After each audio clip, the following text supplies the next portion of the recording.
going on, guys? This is Chris, and today I'm gonna be working on that Subaru WRX. I just purchased that car and it's smoking really bad. Previous owner told me that he just replaced the turbo, so let's find out why brand new turbo failed and what happened. So let's go to the process of replacement. Alright, guys, so to remove the turbo, first of course we have to remove the intercooler and all the pipes and hoses around the intercooler to have access to the turbo. There is a couple clamps around and couple bolts that we have to remove. And then you're gonna be able to just pull the intercooler out. It depends if you have an OEM or aftermarket, but it's pretty much the same process. And you will have to remove that coolant feed line, and then remove this clamp right here, couple bolts right here and right there. This is the oil feed line, and then of course we have to work on that exhaust bolts.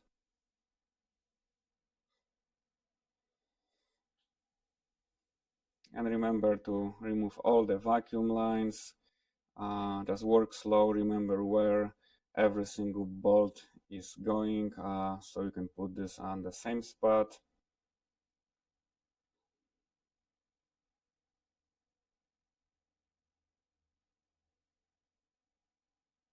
Alright, then I'm gonna be working on that bolts. There is one bolt on the bottom. You don't have access from the top. You'll have to raise the car and work it on from the bottom. And that's the bolt right here. I'm gonna be working later on that CV boot right there. It's torn up. So once that all bolts are loosened up, then you'll have to just pull the downpipe out of the way.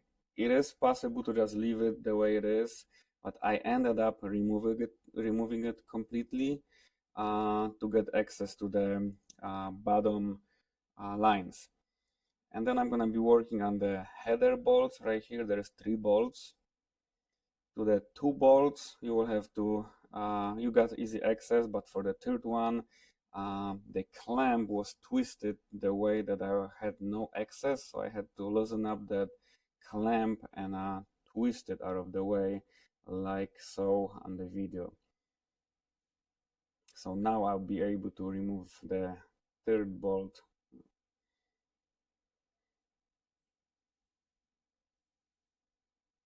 And once this is out, make sure that everything around is disconnected, like this vacuum line and all other components around.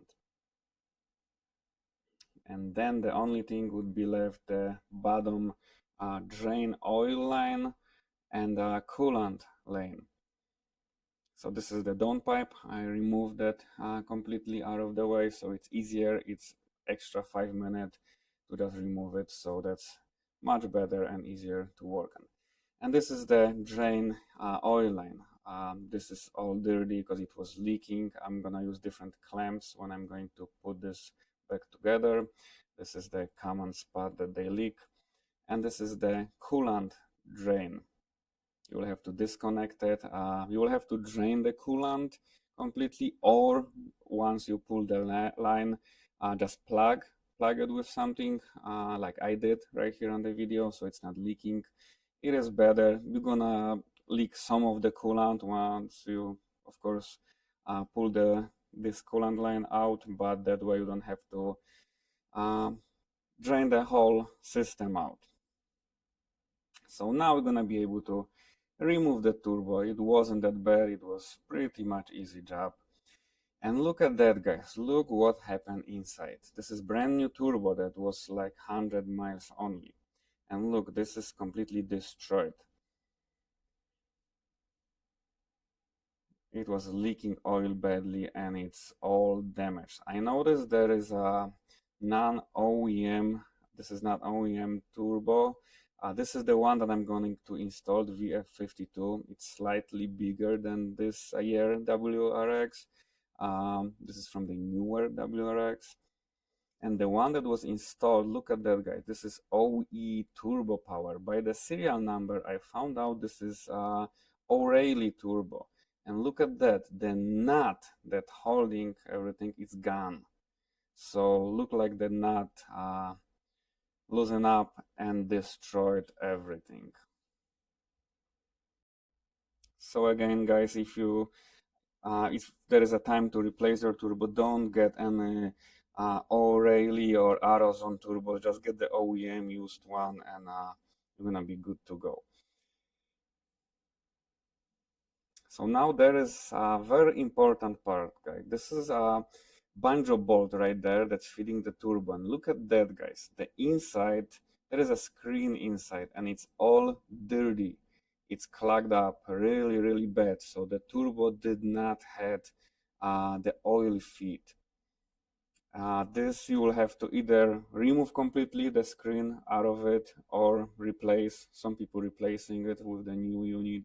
I always remove them completely out, and I did not have any problems. So I have worrying free, in the future. So now when we install the new turbo, new used turbo, we're going to put everything backwards. So all the lines back in place, all the bolts and nuts back in place. So the same way that you remove it, you gotta put this back together. So of course those are 3 bolts for the headers. The clamp is already twisted out of the way, so I did not have to move it. And of course remember about all the clamps and all the vacuum lines and the coolant lines. I will have to remove that plug now and quickly insert this to the turbo so it's not leaking coolant a lot.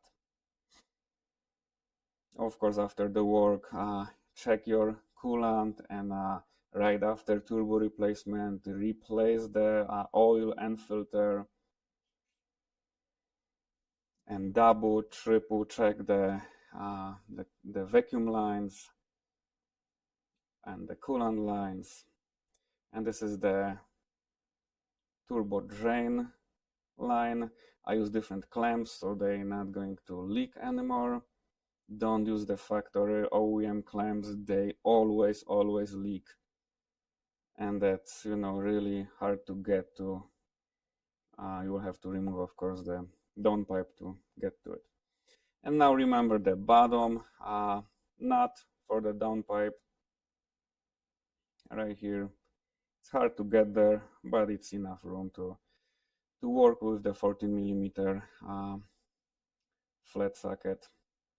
And the downpipe is installed back in the place, and I already changed the oil and filter once the car was up. Now I'm gonna be working on the top bolts and torque them to the specification. You can use new gaskets. You should of course use new gasket always when you're removing it, and then you can put the intercooler back on the place.